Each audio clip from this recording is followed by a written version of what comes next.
Vamos a comenzar. Buenas tardes a todos. Vamos a empezar. ¿Qué vamos a ver el día de hoy? Vamos a empezar con tema nuevo. Vamos a comenzar con el tema de series de números reales. Hemos trabajado en el curso de cálculo 1, trabajamos con sucesiones de números reales. Vamos a ver que toda sucesión de números reales genera una sucesión, a la cual le vamos a llamar la sucesión de sumas parciales. ¿De qué trata esto? Lo que vamos a hacer es lo siguiente. Tienes tu sucesión de números reales, x1, x2, x3, xn, etc. Lo que vamos a hacer es empezarlos a sumar a los términos de la sucesión. El primer término es x1. Este va a ser S1. Después, ¿quién va a ser S2? X1 más X2. Después, ¿cuál va a ser nuestra tercera suma? S3. X1 más X2 más X3. En general, ¿cómo vamos a definir la enésima suma parcial? Sn se define como X1 más X2 más puntos suspensivos Xn. Esa va a ser la enésima suma parcial. Y lo que estamos haciendo, ese proceso que estoy explicando, es a partir de una sucesión Xn, estamos construyendo una nueva sucesión, que se le conoce como la sucesión de sumas parciales, Sn. Lo que nos va a interesar es estudiar la convergencia de la sucesión de sumas parciales. Cuando converge, ¿a qué equivale el criterio de Cauchy una sucesión de sumas parciales? Si una sucesión de sumas parciales converge, ¿qué podemos decir de la sucesión original? Etcétera. En este tema hay criterios para ver cuándo una serie converge.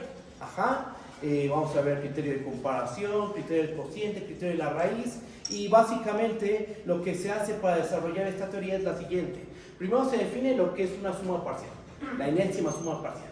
Después se define qué significa que una sucesión sea sumable.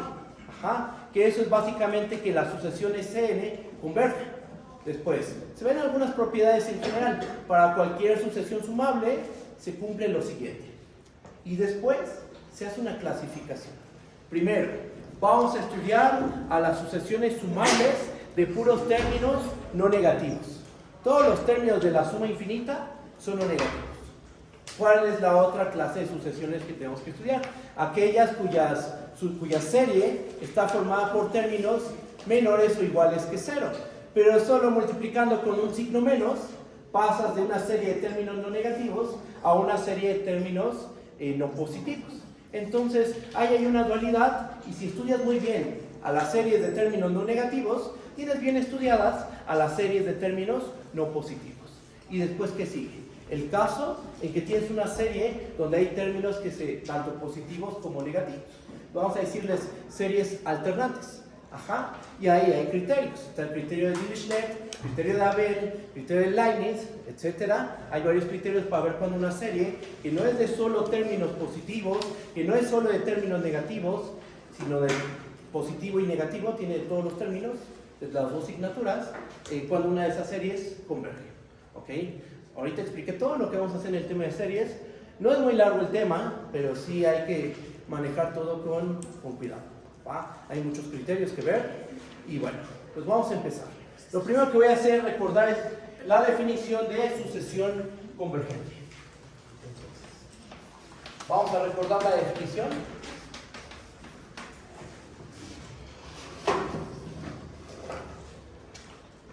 ¿Qué necesitamos? Vamos a tomar una sucesión de números reales, sea xk, con k igual a 1 hasta infinito, una sucesión de números reales. Y L es un número real. Decimos que la sucesión xk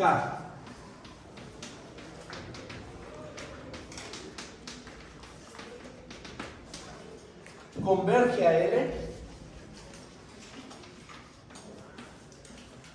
si, ¿qué pasa? Tienes una sucesión de números reales xk y tienes un número real L. Para que esa sucesión xk converge a L, ¿qué tiene que pasar? Tiene que pasar lo siguiente. Para cada epsilon mayor que 0, debe existir un instante que depende de la epsilon. Ese instante, ¿qué es? Es un natural. Hay un instante que en ocasiones, para no escribir tanta notación, quitamos esto de n epsilon y simplemente escribimos n. Existe un n número natural, a veces estamos cargados de mucha notación, y para evitar escribir tanta notación, quitamos ese n de epsilon. ¿Por qué se escribe así? Porque se hace notar la dependencia, o sea, tú das una epsilon y va a haber un instante. Si tú das epsilon igual a 1, a lo mejor el instante que te sirve en los naturales es el instante n igual a 7. Pero si después das epsilon igual a 1 entre 100, a lo mejor ese instante ya no te sirve. Ya necesitas un instante más grande, a lo mejor el instante n igual a 1.000.000, por ejemplo. Entonces hay una dependencia. Cambias la epsilon, cambia el instante. Hay un instante natural tal que cumple. ¿Qué virtud tiene ese instante? Tal que si n es mayor o igual a n epsilon, entonces, ¿qué es lo que va a pasar? Va a ocurrir que la distancia de xn a l va a ser menor que epsilon. Esa es la definición de sucesión convergente.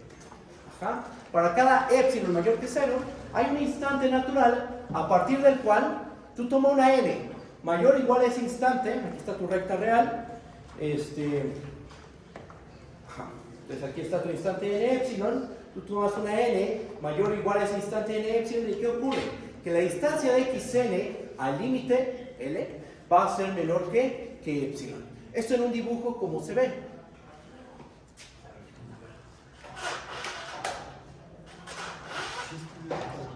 ¿Cómo se ve esto geométricamente? Pues se ve de la siguiente manera. Aquí tenemos nuestra recta real. Vamos a ubicar al número L. ¿Dónde lo ubicamos? Vamos a pensar que se encuentra aquí. ¿Ok? Ahora, ¿qué representa la distancia de xn a L? Aquí. La distancia de xn a L es menor que epsilon si y solo si. ¿Qué pasa? Si y solo si desenrollamos ese valor absoluto, ¿y qué nos termina quedando? Menos epsilon menor a xn menos l menor a epsilon. ¿Están de acuerdo que esta condición y esta condición son equivalentes? Ahora sumo L en ambos lados de la desigualdad, en las dos desigualdades más bien, ¿y qué nos termina quedando? Esto es si solo si L menos epsilon es menor a xn menor a L más epsilon. Pero esto, ¿qué nos está diciendo? Esto último lo que nos está diciendo es que xn pertenece al intervalo abierto L menos epsilon, L más epsilon. O sea, que la distancia de xn a n sea menor que epsilon se traduce a que xn se encuentra en el intervalo abierto L menos epsilon, L más epsilon. ¿Sabemos dibujar un intervalo? Por supuesto que sí. Gráficamente, esto como se ve. Ahí está nuestro punto L, y entonces, de este punto L, nos movemos a la derecha, ¿cuántas unidades? Epsilon unidades. Y a la izquierda, también nos movemos epsilon unidades. ¿Ok? Ahora, en otra parte, en otra recta real, dibujamos el instante n epsilon. A lo mejor aquí está el instante n epsilon. ¿Qué nos está diciendo la definición? Tú das una epsilon mayor que 0. Aquí está. Esto mide epsilon. Esto mide epsilon. ¿Epsilon qué es? Es el radio de un intervalo centrado en L. Eso es epsilon. Es el radio de un intervalo abierto centrado en L. Das la epsilon mayor que 0. ¿Y qué tiene que pasar? Tiene que haber un instante. Uno lo tiene que proponer. Tiene que garantizar que existe ese instante n epsilon. Ese instante debe ser un instante bueno. ¿A qué nos referimos con un instante bueno? A que si tú tomas un natural n, más grande que n epsilon, el que sea, tú tomas una n mayor o igual a n epsilon, ¿y qué va a pasar? Que el término asociado a esta n, el término de la sucesión asociado a esta n, o sea, xn, va a caer dentro de este intervalo abierto. Si yo me tomo n más 1, entonces ¿qué va a pasar? Pues n más 1 también va a ser más grande que n epsilon. Pues x1 también va a caer aquí adentro. ¿Qué pasa con n más 2? Pues n más 2 también. ¿Qué pasa con los términos que quedan atrás de n epsilon? Bueno, cuando n es 1, por ejemplo, pues a lo mejor cae por aquí. Y a lo mejor cuando n es igual a 2, x2 se mete. A lo mejor sí cae dentro. Pero después, con n igual a 3, vuelves a quedar fuera. O sea, a lo mejor antes del epsilon, algunos términos se meten dentro de ese intervalo. A lo mejor, no es un hecho. Tú puedes garantizar que todos los términos ya quedan dentro del intervalo abierto cuando tomas tu instante n epsilon. Si tomas una n mayor o igual a n epsilon, ahí es un hecho que todos los términos de la sucesión deben de quedar dentro del intervalo abierto n menos epsilon, n más epsilon. Lo que estoy haciendo aquí es dar la interpretación geométrica de esta definición formal. Eso es lo que estoy haciendo. Estoy haciendo un pequeño repaso del tema de convergencia de sucesiones. ¿Vamos bien? ¿Sí se entiende? ¿O hay alguna duda? Sí. Bueno, otra cosita aquí en la definición.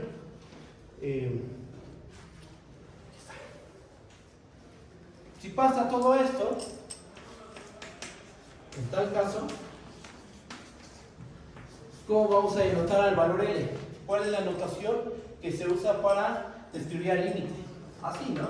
El límite, cuando n tiene infinito de x. La manera más común de escribir esto.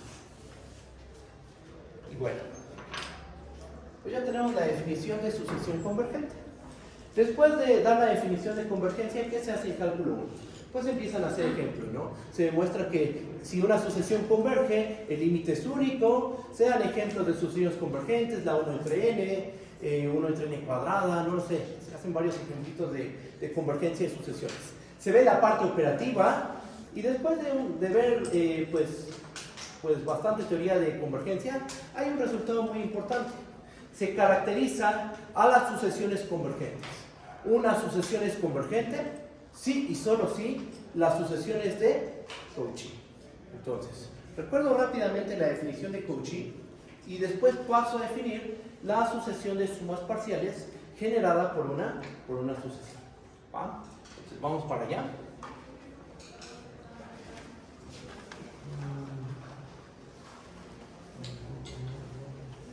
Un segundo.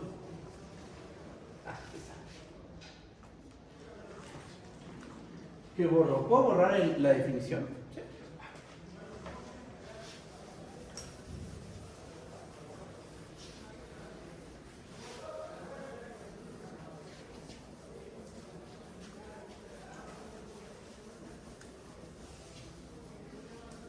¿Qué sigue? Bueno, ahora lo que voy a recordar es la definición de ser una sucesión de Cauchy. Ajá. La idea intuitiva es, vamos a fijarnos lo que pasa en la cola de la sucesión. Ajá. ¿Qué es la cola de la sucesión? Pues los términos que tienen índice muy grande. No sé qué es grande, pues eso ya depende de la sucesión, ¿no? O sea, tienes x1, x2, x3, esos primeros términos no te van a importar. Lo que te importa es lo que pasa con los últimos términos de la sucesión. Ajá, cuando tienes una n muy grande. Bien. ¿Qué es lo que dice la definición de ser sucesión de Cauchy? Definición.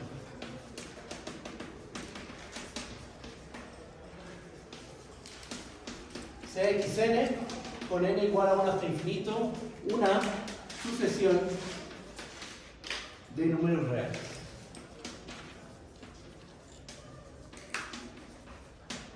Decimos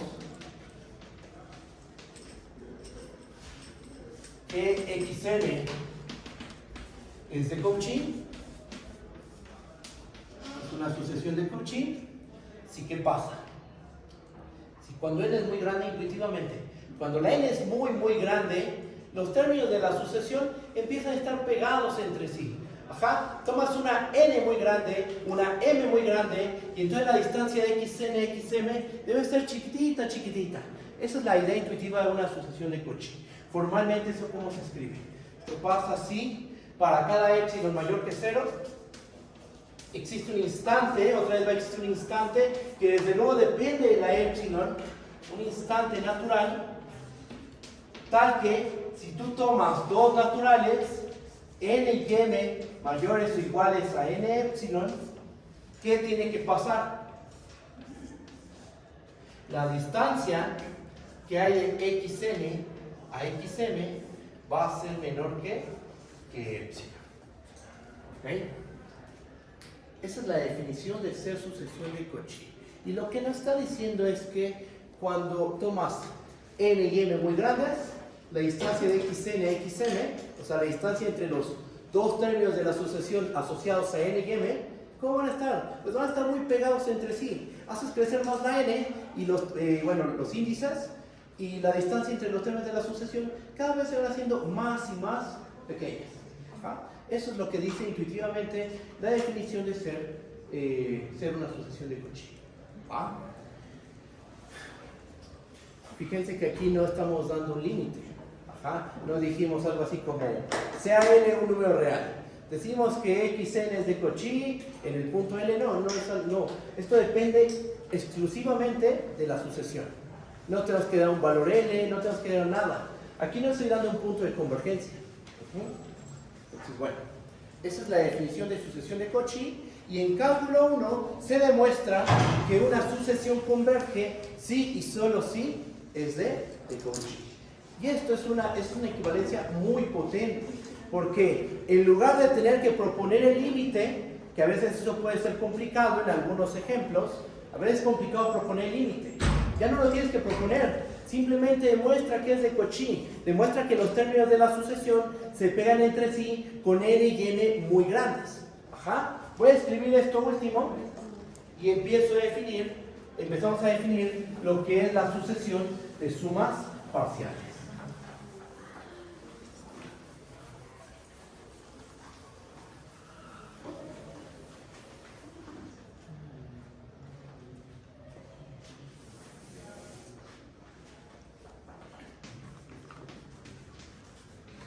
Teorema. Sea xk con k igual a 1 hasta infinito, una sucesión. ¿Qué dice el teorema? El teorema dice que xk con k igual a 1 hasta infinito converge a algún valor real, sí y solo si xk es una sucesión de Cauchy. La sucesión xk converge si solo si la sucesión xk es una sucesión de Cauchy. Es una herramienta muy potente, ya que ya con esto no tenemos que proponer un punto de convergencia. Es una propiedad, el ser Cauchy es una propiedad que involucra nada más analizar cómo se comportan los términos de la sucesión, cómo se pegan entre sí. ¿Okay? No tenemos que proponer un valor L, en cambio en la definición de convergencia uno tiene que proponer el valor L y demostrar que ese es el punto de convergencia de la sucesión. Bueno, pues tenemos esta caracterización muy importante, no la vamos a demostrar ya que es algo del tema del curso de cálculo 1. Lo que vamos a hacer es ocupar todo esto para hacer un buen estudio de las series convergentes y las series divergentes. Entonces, ¿qué es lo que sigue? Lo que sigue es dar la definición de una sucesión de sumas parciales. Voy para allá.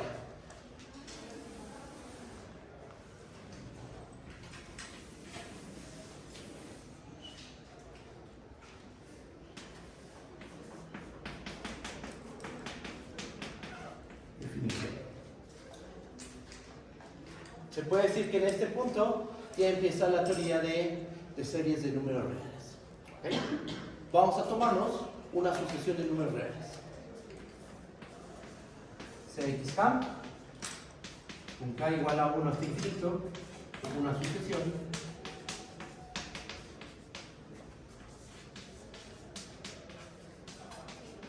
de números reales.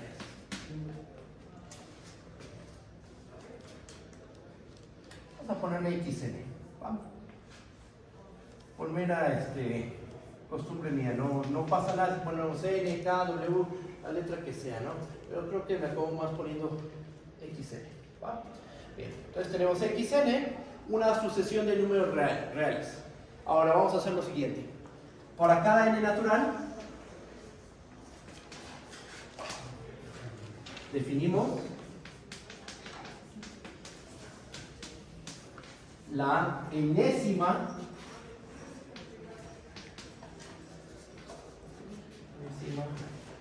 suma parcial de la sucesión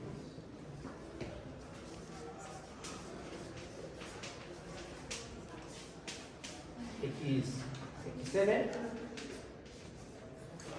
¿Cómo? ¿Y cómo la vamos a definir? Voy a borrar esta parte del pizarrón. Vean, tenemos una sucesión de números reales xn. ¿Ok? Ahora, vamos a tomarnos un número natural n. Selección natural. Por ejemplo, n igual a 1.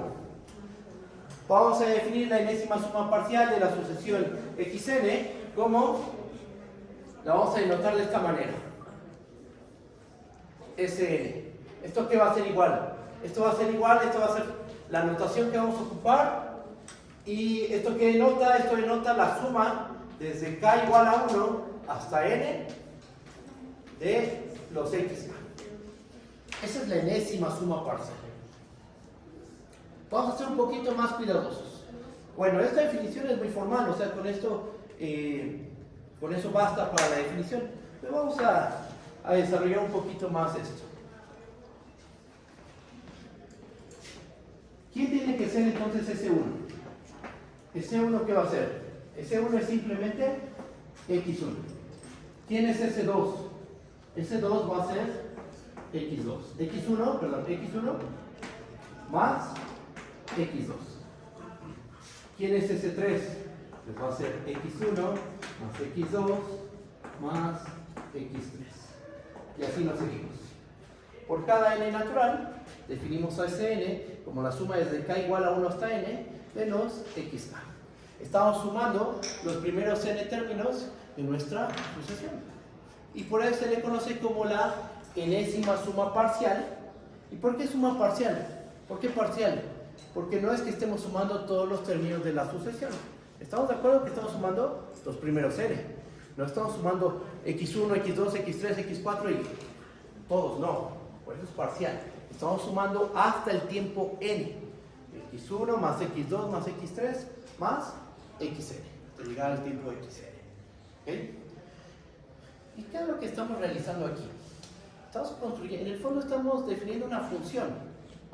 Una función del conjunto de sucesiones al conjunto de sucesiones. ¿Por qué? Porque tú tienes una sucesión xn. Veas con tu sucesión xn. Y a esa sucesión xn le asignas la sucesión de sumas parciales. ¿Ok? Esto genera una sucesión porque por cada natural tengo definido este término Sn. Entonces podemos pensar en la sucesión Sn. Y lo que vamos a hacer, lo que se va a hacer en el tema de teoría de series es estudiar las propiedades de Sn. Cuándo converge, cuándo diverge, criterios de convergencia para Sn, etc. Déjenme escribir un poquito más.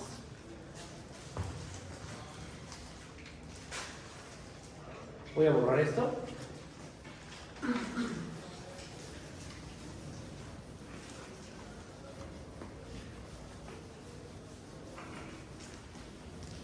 ¿Cuál sería una buena notación para el conjunto de todas las sucesiones? Una sucesión es como un vector, ¿no? Con una infinidad de entradas. Entonces, R2 tiene 2 entradas. R3 tiene 3 entradas. R4, 4 entradas. Una sucesión tiene infinitas entradas. Entonces, una buena notación para el conjunto de todas las sucesiones. Esto lo pongo como una observación. R infinito podría ser, o por ejemplo, también R elevado a los naturales. No es invento mío, es la notación que uso. Entonces, trabajemos con esta notación. Si R infinito es el conjunto de todas las sucesiones,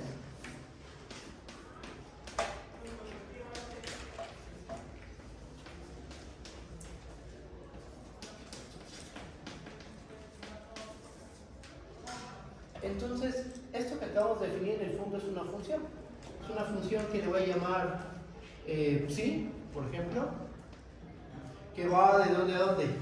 Va de R infinito hacia R infinito. ¿Por qué? Porque lo que hace esta función es, tómate una sucesión de números reales. Aquí está. O sea, toma un elemento de R infinito. ¿Y qué le podemos asignar? Le vamos a asignar la sucesión de sumas parciales.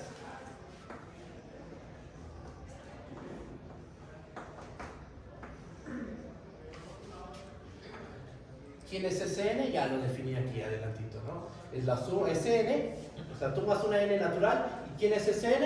Es la suma desde k igual a 1 hasta n de xk.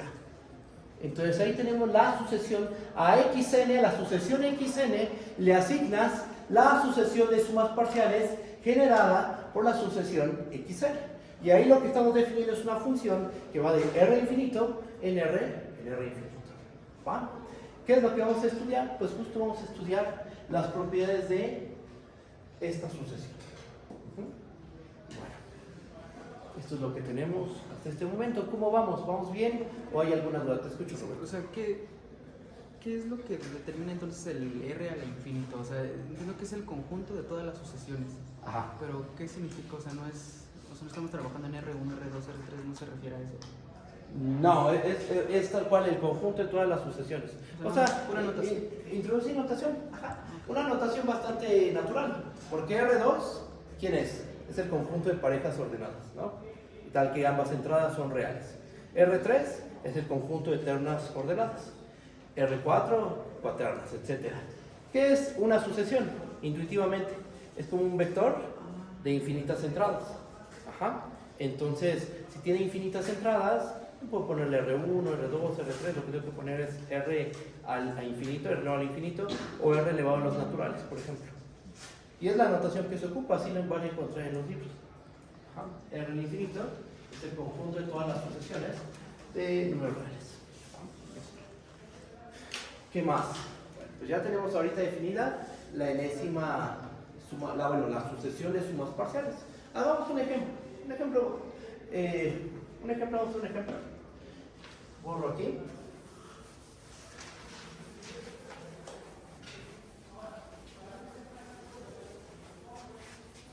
Nada más para que esto no se quede en algo tan, no sé, teórico, abstracto. Vamos a hacer un ejemplo medianamente práctico.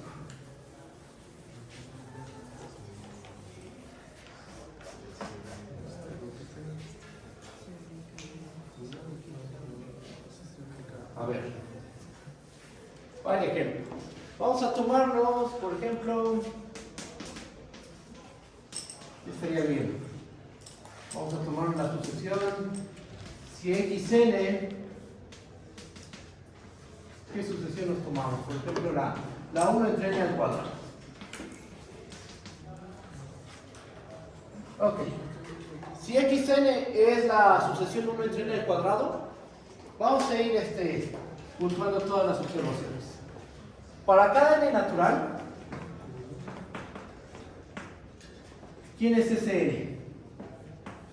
Sn sería, ¿cómo queda definido? Como la suma desde k igual a 1 hasta n, ¿de qué cosa? De 1 entre k al cuadrado. Ese es Sn. Y entonces, ¿cómo queda nuestra sucesión de sumas parciales? La sucesión de sumas parciales termina siendo esta sucesión. La suma desde k igual a 1 hasta n, de 1 entre k al cuadrado, con n corriendo desde 1 hasta infinito. Ahí está. Y esta sucesión generó una nueva sucesión. ¿Estamos de acuerdo que eso es lo que está pasando? Tú tienes la sucesión 1 entre n al cuadrado. Y con la sucesión 1 entre n al cuadrado estás generando una nueva sucesión. ¿Cuál? La sucesión de sumas parciales. Es esta. La suma es de k igual a 1 hasta n, de 1 entre k al cuadrado, con n desde 1 hasta infinito. ¿Ok? Y eso usted lo puede hacer con un montón de sucesiones. Pueden tomarse la sucesión constante 1, la 1 entre n, la menos 1 a la n, la, no sé, coseno de n pi entre n, no sé, un montón de sucesiones que pueden tomar y construir sus sucesiones sumas parciales. Por ejemplo. Bueno, entonces, cuando decíamos que era una sucesión parcial, la enésima suma parcial. Eso. Entonces es que nada más llegamos hasta el momento n. Hasta el tiempo n, exactamente. Okay. No es que esté sumando todos los términos de la sucesión. Por ejemplo, ¿quién es ese 50? Es x1 más x2 más x3 hasta llegar a x50. ¿Sumaste todos los términos de la sucesión? No, pues te faltan una infinidad. Sumaste hasta el tiempo 50. Como no sumaste todos, por eso se le llama suma parcial. Sumaste algunos de los términos. Los primeros 50 términos. ¿Eh? Bueno,